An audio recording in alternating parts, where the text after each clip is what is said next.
Ons sal moet waaksaam wees en ons sal moet bidtend bly. Laat ons nooit vergeet het, the devil came to kill, steal and destroy.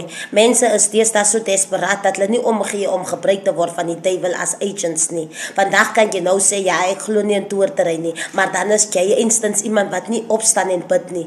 Dink jy dat daar nie 'n attak teenoor jou sal kom nie? Die duiwel soek vir enige spasie wat hy kan inkom om vir jou te destroy. So as jy nie iemand is wat bidtend bly nie, hoe wil jy hê jy moet gebeskerm word op die einde van die dag? Die goed bestaan en dit lewe tussen ons, in ons families en in ons vriendekringe. We are not fighting against flesh and blood, soos dit sê in Ephesians chapter 6 verse 12. We are not fighting against flesh and blood. We are fighting against authorities, against rulers, against powers of darkness, against principalities, against powers of evil in this world. So ons moet weet, ons is nie meer veilig nie. Plekke waar ons loop, ons is regtig nie meer veilig nie. Dis hoekom ons vir ons op alle koste altyd onder die bloed van Jesus moet sit. Die mense rondom ons kan ons ook nie vertrou nie. Van hulle sal kom staan en smile tussen jou, maar dan is dit die duiwel. Die duiwel kom altyd in 'n mooi vorm. Jy sal nog nooit weet wanneer hy tussen jou is nie. Gewoonlik in families, die attacks is altyd op die the firstborns, jou eerste meisiekind, jou eerste seunkind, is hulle wat gewoonlik hierdie verwensings moet dra in die familie in.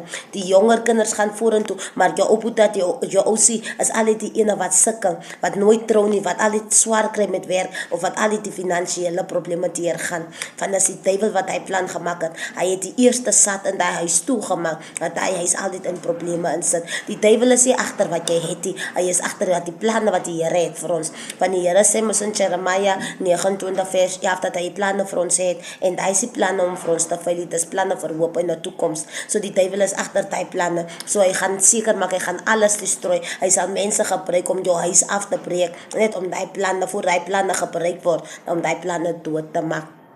Toortery bestaan, en hy bestaan tussen ons mense. Hy bestaan tussen ons vriendekringe. So ons sal moet waaksaam wees en bidtend wees. Daar is ewig altare, en 'n altaar is waar jou spiritual realm met die physical wêreld kontak maak. Daar is altare wat vuil is, evil altars waar mense se name neergeplaas word om nooit vorentoe te gaan in die lewe nie. Mense word doodgemaak eers geestelik voor hulle fisies doodgaan. Dan sê ons, ja, dit is die mense tyd gewees. Ek sê, die Here sê dan, hy het planne vir ons. Hoekom sal die Here op so 'n wrede manier soms mense se lewens vat? Hoekom sal mense mal rondloop? Hoekom sal mense uit die skool uitgaan? Hoekom sal mense in drug addictions? Want dit is die planne wat die duiwel het vir die mense. Moet nooit vergeet dat die duiwel ook 'n engel was en hy weet van die planne wat die Here het vir ons. So hy ken, en dit is wat hy nie wil hê dat ons uitvind van die planne nie.